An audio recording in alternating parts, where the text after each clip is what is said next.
The good ship Rebecca Star is on her way to Moldavia when caught in a violent storm. Facing wind speeds of more than 32 meters per second, the engines cut out, and Rebecca Star is in a critical situation. As the ship is drifting perilously close to the reef of the Moldavian coast, a Mayday call is sent over the radio. Rebecca Star is saved, but heavy waves have seriously damaged the cargo, and 65 containers have been lost to the sea. Unfortunately, 28 of these containers belong to Vestas. At 6:47, Vestas supply chain manager John Matthews is sound asleep. Little does he know that a phone call is about to turn his sweet dreams into an early morning nightmare. When he picks up the phone, William Kolko from Cross Seas Shipping is on the line, and he is no bearer of good news. "You won't want to hear this," begins William Kolko, "but Rebecca Star hit a horrible storm last night, and I'm very sorry to say that your containers were lost." "What do you mean, lost?" John asks in disbelief. William quickly explains the situation, leaving John in a mild state of shock. He'd better check this out immediately. On his phone, a red alert is already blinking, and as soon as he clicks it, his worst fears are confirmed. Vestas has just lost 28 special containers, each with a main section of the gearboxes for the Moldavian wind park. Damn! Immediately, he enters the new information into the deviation log, marking the 28 gearboxes as terminally damaged. Then he adds a brief explanation of what has happened and attaches a news link to the story about the Rebecca Star incident. After that, he rushes off to get a quick shower.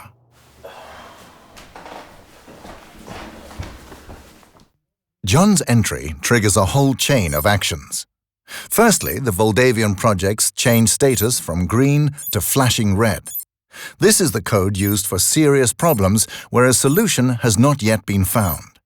This process simultaneously initiates a number of alerts with key persons at Vestas around the world, namely those who are responsible for finding a solution.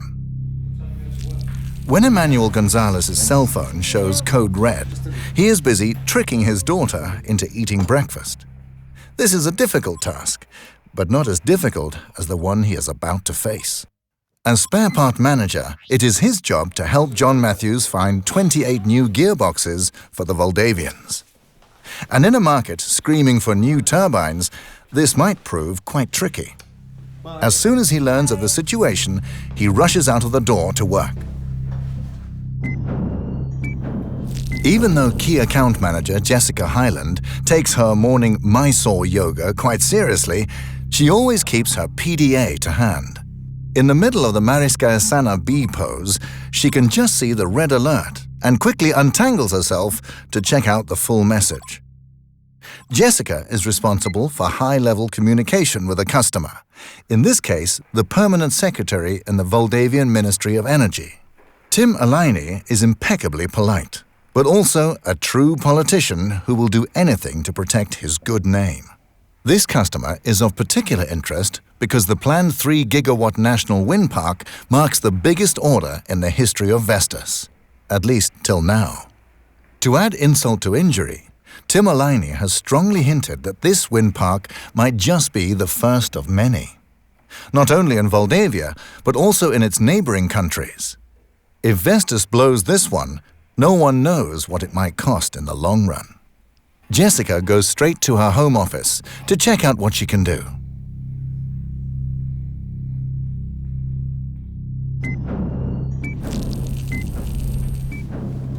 As he is in the middle of an extremely busy period, Project Director Ian O'Neill has decided to go to work early to get a head start. The Moldavian project is worth close to 3 billion euros and is Ian's biggest to date, so he's extremely eager to make a good impression. When his PC sends out a red alert, he can't help swearing. Bugger! This just can't be true. Not when everything has been running so smoothly up to now. However, it only takes him a few seconds to realize that now is the time for him to show that he's really on top of his job. As soon as Jessica has logged into Vestas' system, she adds a comment to the client in the event log. Vestas has lost 28 gearboxes in the Rebecca Star incident. Please see attached news link. Finding a solution is the top priority. I will get back to you as soon as I have new information. Immediately, she releases the update for customer access and grabs her phone to coordinate actions with Ian O'Neill. Yeah. Hi, Jessica. She is pleased to discover that Ian has already been fully updated, so they can go straight to work. What seriously worries me, Ian says, is that this might actually threaten the official opening date. I mean, we're just a few weeks away from the Moldavian president arriving on site, he continues. Not to mention the 200 VIP guests in tow, adds Jessica. I can't imagine what Tim O'Leary will do if we leave over a park of turbines standing still as statues. But no matter how much I hate it, I have to call him. He must know about this.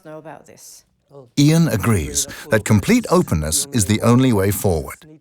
But Vestas still needs to buy some time to come up with the best conceivable solution.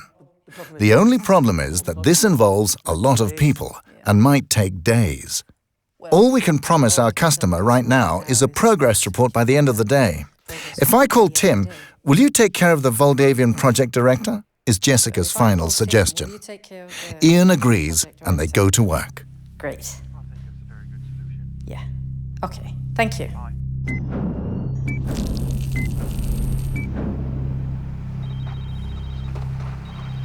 Tim O'Leary answers Jessica's call immediately. Obviously, he isn't happy to hear the news, but he appreciates the prompt information. I have high expectations for you, Jessica, but I guess I can't expect you to control the weather, he says.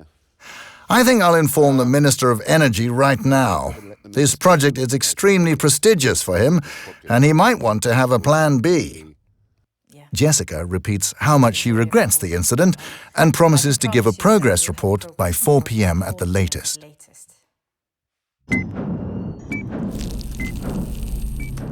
Emmanuel has started his day by checking if Vestas has any of the required gearboxes in store anywhere nearby.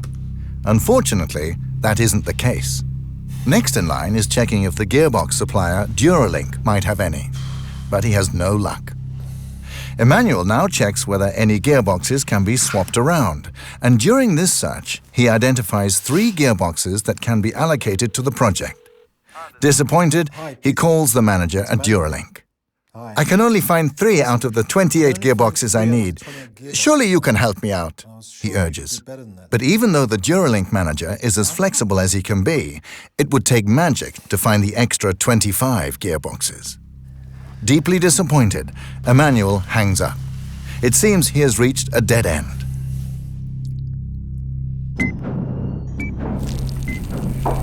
Supply chain manager John Matthews was quickly out of the shower and has already managed to set up a PC meeting with Irene Hertz from Global Allocation.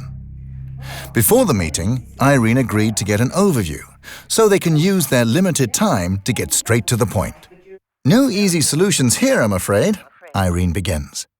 Unfortunately, we don't have any buffer supply for Duralink 4T gearboxes anywhere in the world. John isn't at all satisfied with this answer, but Irene has more to offer. Our compatibility index suggested that the twin-speed autos could replace the 4Ts, she informs John. Now that is good news, says John. Just how similar are they? Irene explains that the twin speeds are slightly more expensive. We would have to pay about 82,000 euros extra upfront apiece.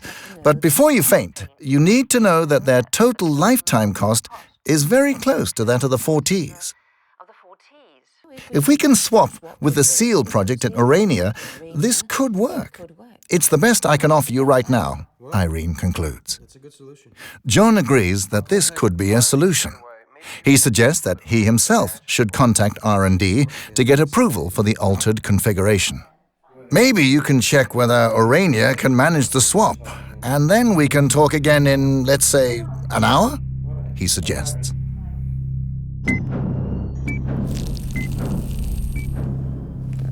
Tom Watson is a fitting engineer at Vestas R&D and knows John Matthews from previous projects.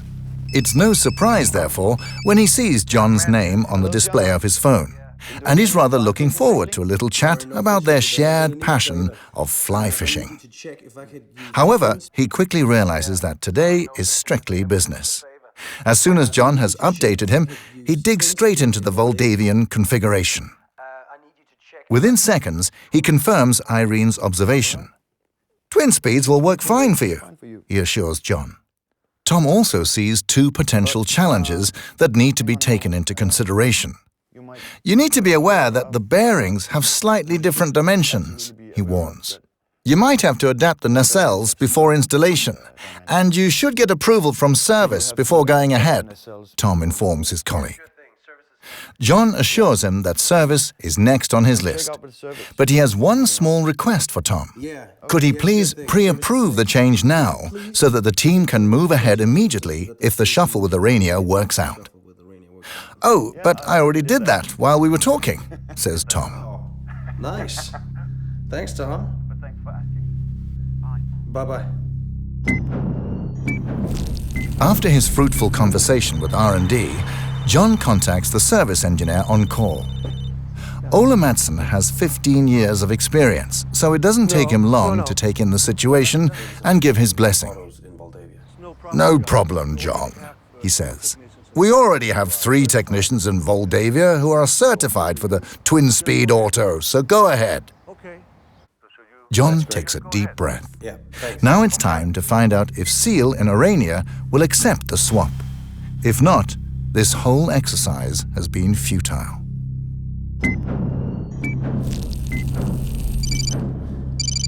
John gets quite anxious when Irene informs him that the Octanians aren't too happy about the juggling of gearboxes, costing them a 1-week delay. I can assure you that their project director, Frank Smith-Leland, sighed so loud my ear went sore. But finally, he said that he would have appreciated Vestas' attempt to find a solution if he was in the same situation, says Irene. John is relieved. So how soon could we have the gearboxes in Moldavia? He asks. Well, I think we'll go by truck this time, and we will need special road permits, but I'd say within 48 hours, Irene answers. To John, this is really great news.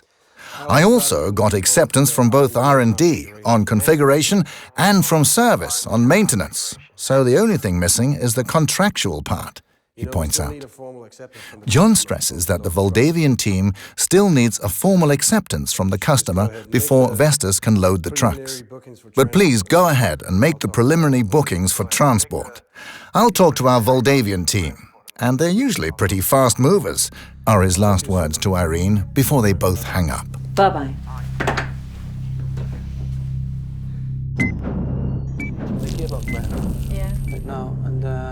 Jessica and Ian have chosen to meet in person while coordinating the dialogue with the customer. Now they're busy trying to fit in the last pieces of the puzzle. Ian has already been informed about the possible change of gearbox brand and is now looking into the bearing adaptation. Luckily, that doesn't seem to be a problem either. At 10:51, John Matthews gets through on Jessica's ever-busy phone line. Quickly, he sums up his conclusions. Wow, you're really moving this morning, says Jessica. So the only thing missing is the formal customer approval? When John agrees, Jessica continues. As I see it, we need both a technical and a formally approved change request. Ian and I will get onto it right away. I'll get back to you soon. Yeah, I'll get back to you soon. Before getting the approvals, Jessica needs to consider how she will explain the fact that the twin speeds cost more than the T4s. And we're talking 2.3 million euros here, not exactly peanuts. Still, they're considerably easier to service. So after a quick lifetime cost simulation, she figures out that the actual difference in 2016 value is a lot smaller. 125,000 euros to be exact, which is a much more palatable figure. Jessica thinks for a while, then decides to take an executive decision to disregard the cost. She shares her conclusion with Ian. With a difference like this, I think Vestas should demonstrate how effectively we can overcome serious challenges, she says. I don't think a marginal expense like this should slow us down. Would you agree? Ian agrees, and Jessica chooses the simplest and fastest approval routine and accepts a cost-neutral change.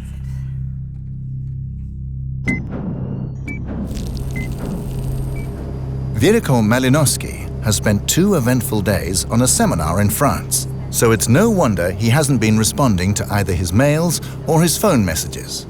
Right now, he is flying at 36,000 feet, preparing himself for yet another week of the National Wind Park project that he has left in the safe hands of Vestas. Or at least that's what he believes.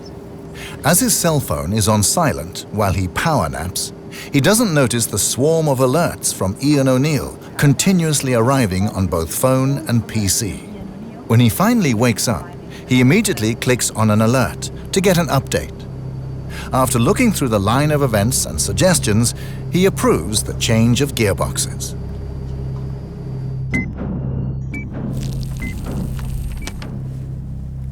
Tim Alaini has remained on standby all morning, waiting for new information on the situation. His phone call to the Minister of Energy wasn't the most pleasant in his career, so he is anxious for news when Jessica calls back. First, he listens intently, while Jessica refers the sequence of events, explaining how the gearboxes can be swapped and arrive in less than 48 hours. She also informs him that Vestas will cover the 125,000 euros in extra cost. "So all that we're missing here is my formal approval?" he asks in disbelief. "That's correct. We're ready to move," Jessica replies. Tim lets the information sink in for a few seconds and then tells Jessica that she shouldn't worry about the money. "I'm sure we can work that out next time we meet," he insists. "On top of that, I must say how impressed I am with what your team has achieved in just 4.5 hours. I wish the ministry could move that quickly, at least some of the time," he adds. And at precisely 11:59, Tim Alaini gives his formal approval in the mobile version of Vestas' customer portal. Then things start moving for real.